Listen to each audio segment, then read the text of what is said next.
Some say love is a scam. It's like you get into it with so much expectations, but you realize it's an utter disappointment or a short-lived experience. So you used to be happily ever after and together forever, but now all I hear is live in the moment, YOLO, you only live once.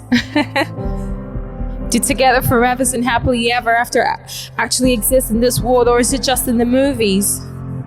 Do we actually just live in the moment, or do we still go in search of love anyways? So many questions, yet no single answer. You see, love is like something that almost everyone desires and has desired at some point in their life, but more often than not, it tends to change us. And like a weaponized anthrax spores, love has a habit of getting into everything. And I mean every single thing. You see, love is like a fatal attachment. We never know how it will end, but we still love anyways. And society, in so many ways, has portrayed the perfect idea of love. Just like we see in the movies, and it seems like your life is never perfect and would actually never be perfect until you find true happiness and until you find the right one.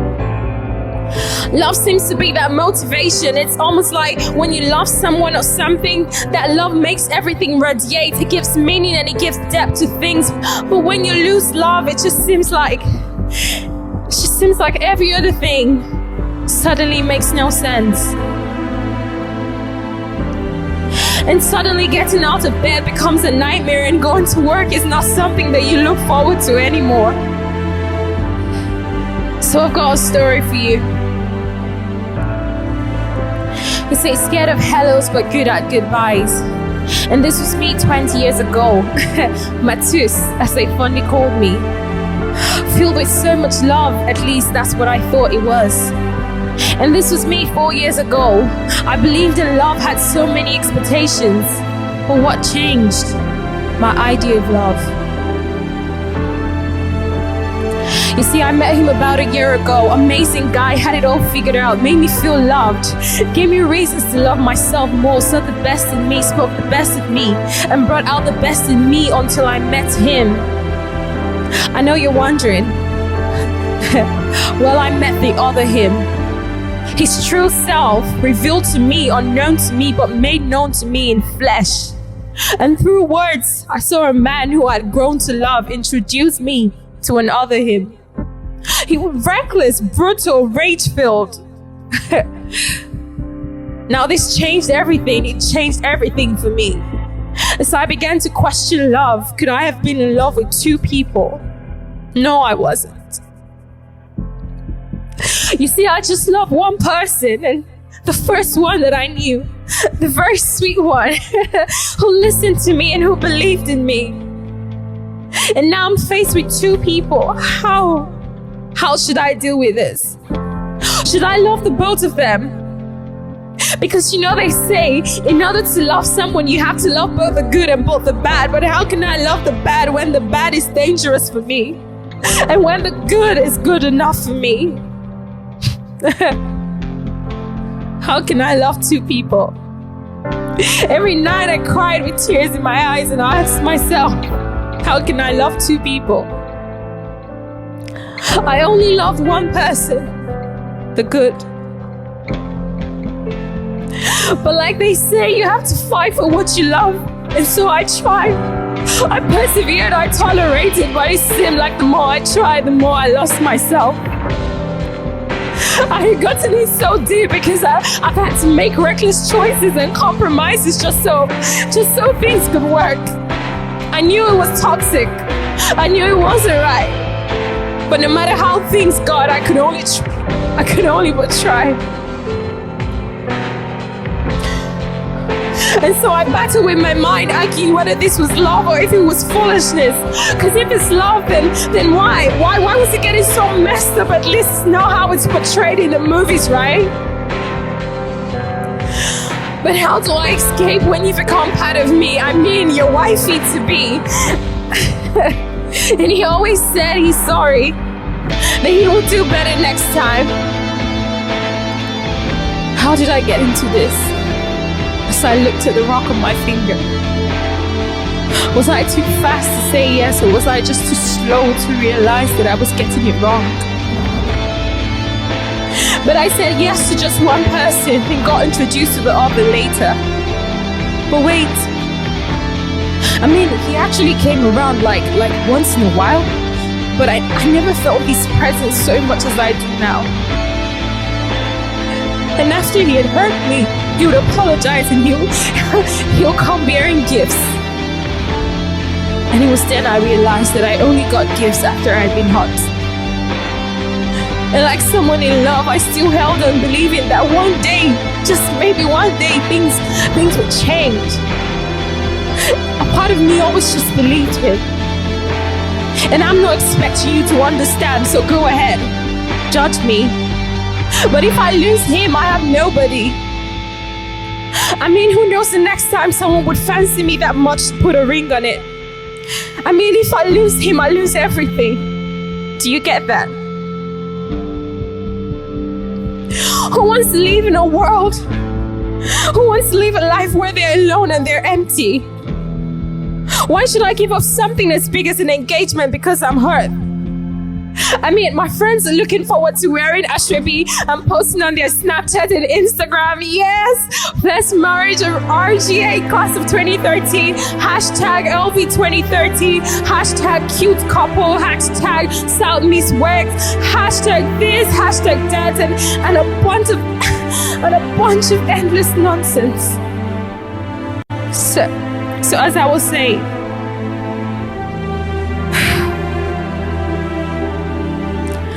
I felt like he completed me, and that's why I kept holding on.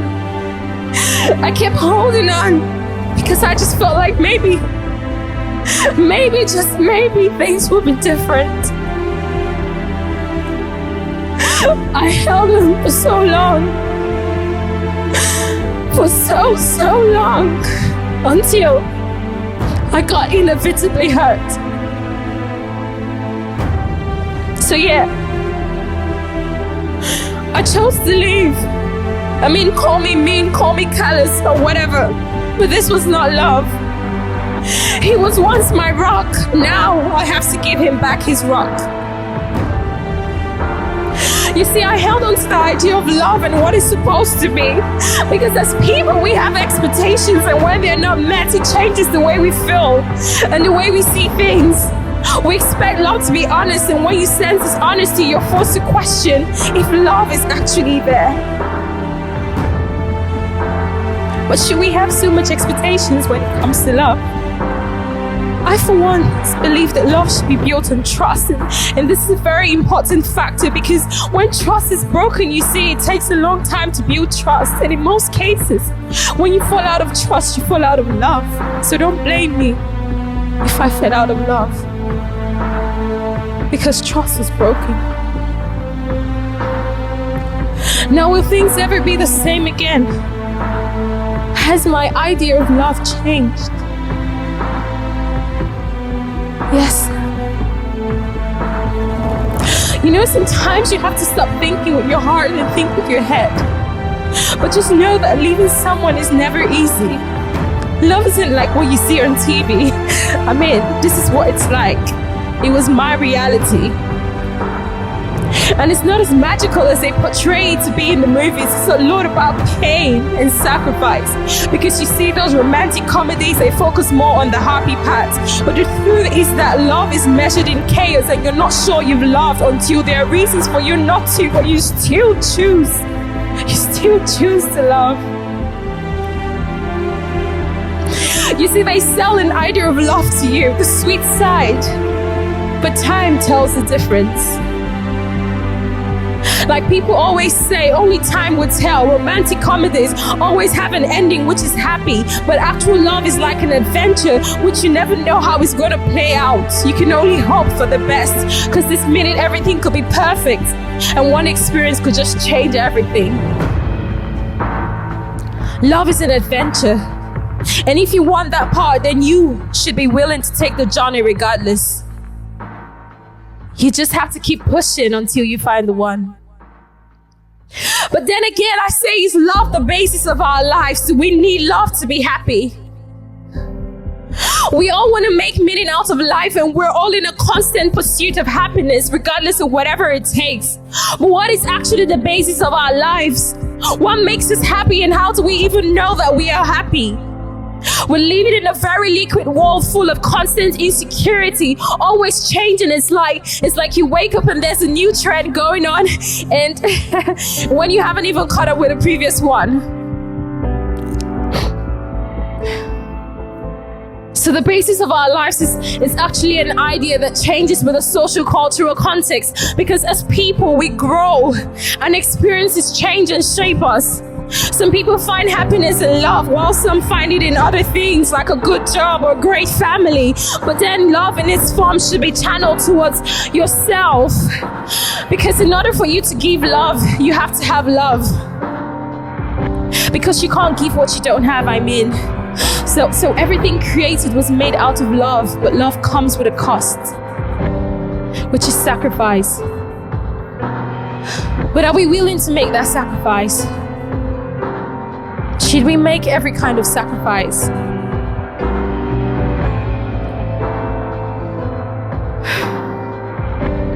You see, the biggest contemporary expectation is happiness. We live in a world where achieving the idea of happiness is increasingly more difficult. So to make a relationship what they say, it takes two people. We work, we grind for it, we take insults, we allow people to make us feel less of ourselves because we think there's nothing better out there. We have to settle for less just because we don't want to be lonely. We stay mute on the abuse, hoping he or she will change. We do all of this just because we want to hold on to love, or at least the idea of it.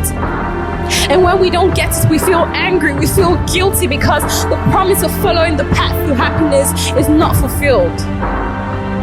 You see, I used to think that love was all I needed to be happy, because we tend to gravitate towards things because they point us towards happiness, right? Like getting involved in relationships because I thought that they were the truest form of happiness. But do we really need love to be happy? Do we really need a partner to feel loved or to be happy? I mean, it could be what makes one happy, but does this mean that if there's no love, there's no happiness? So does this mean that we cannot be self-actualized? Aren't we supposed to be the architects of our own happiness? And it might not just be a choice, but it's a responsibility to be happy. So happiness does not just happen by chance. We all have the access to that choice. It just determines how you define your own happiness. So there are people who might have the whole world and yet they're unhappy. And some people have very little or nothing, but yet they're so happy. So don't get fooled by what you see on social media and TV, because all those are just mediated intimacies and capitalism in all its glory. You see, our very expectation of happiness gives us a specific image of the future, and this is why happiness provides the emotional setting for disappointment. And the more specific the image, the bigger the disappointment. So I guess we just have to live in the moment. So now back to me. You see, my happiness has been around my real friends and my family. It's about following my passion and living life as it comes. And how do I know this? It was my cue to moving on. And unlike romantic relationships, family and friendship is actually based on freedom. So it's not the giving up everything into it that allows us to still have some freedom, and it cannot be capitalized upon. So I chose my own happiness. Decided to pursue my dreams that I once sacrificed because I fell in love, but now I know better. And I know that love doesn't kill your dreams. I love to love, and I will never stop loving, even if it costs me. Because you know what? Sometimes you might have to lose yourself in order to find yourself. But love has changed me. It really has. Has love changed you? Thank you.